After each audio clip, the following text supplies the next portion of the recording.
If you've ever wondered how to create a clipping mask in Photoshop, you're in the right place. In this quick but detailed tutorial, I'm going to show you the easiest ways to clip an image, texture, or photo inside text, shapes, and other layers.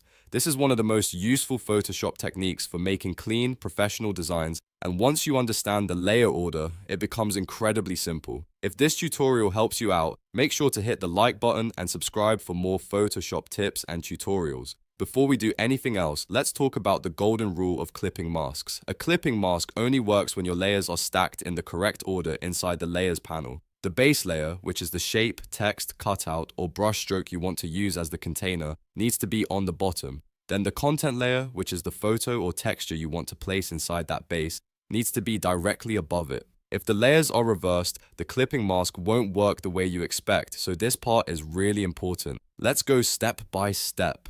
First, open your Photoshop file and look at your Layers panel. Create or select the bottom layer first. This could be text, a shape, or any design element you want to use as the clipping base.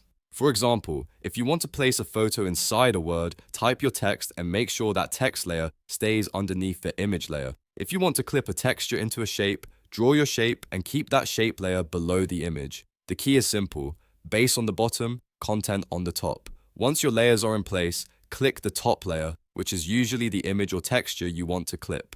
Now you have 3 different ways to create the clipping mask, and I'll show you all of them so you can use whichever method feels fastest for you. The first method is the keyboard shortcut, and this is the quickest option. On Windows, press Ctrl, Alt, and G at the same time. On Mac, press CMD, Option, and G.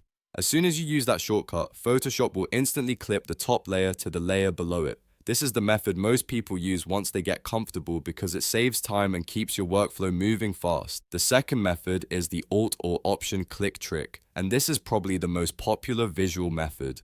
Move your cursor directly over the line between the 2 layers in the Layers panel. When you hover in the right spot, hold down Alt on Windows or Option on Mac. Your cursor will change into a small square icon with a downward arrow, which tells you Photoshop is ready to create a clipping mask. Click once and the image will snap into the shape or text below it. This is a great option if you prefer using the mouse and want more control over exactly where you apply the mask. The third method is the menu option, and it's perfect if you like doing things through right-click menus. In the Layers panel, right-click the top layer name. From the menu that appears, choose Create Clipping Mask. Photoshop will immediately clip that layer to the one underneath it. This method is especially useful if you're still learning Photoshop and want to see the command in plain text before using shortcuts. Now that you know all 3 ways, let's recap the most important part. If the clipping mask does not work, check the layer order first. The bottom layer must be the base, and the top layer must be the content you want to hide inside that base. If needed, you can drag the layers up or down in the Layers panel until they're arranged correctly.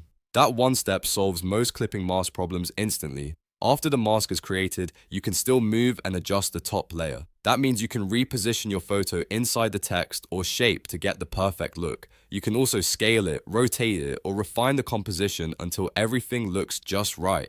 This makes clipping masks incredibly flexible for mock-ups, posters, thumbnails, social media graphics, and creative text effects. If you want to remove the clipping mask later, you can do that too. Just use the same shortcut again, or right-click the layer and choose the option to release it. That gives you full control if you want to edit the design further or try a different image inside the same shape. And that's how to create a clipping mask in Photoshop using the shortcut, the Alt or Option click method, and the right-click menu. Once you understand the layer order, this technique becomes one of the easiest and most powerful tools in Photoshop. If this video helped you, please give it a like, subscribe for more step-by-step tutorials, and turn on notifications so you never miss a new Photoshop guide. Thanks for watching, and I'll see you in the next one.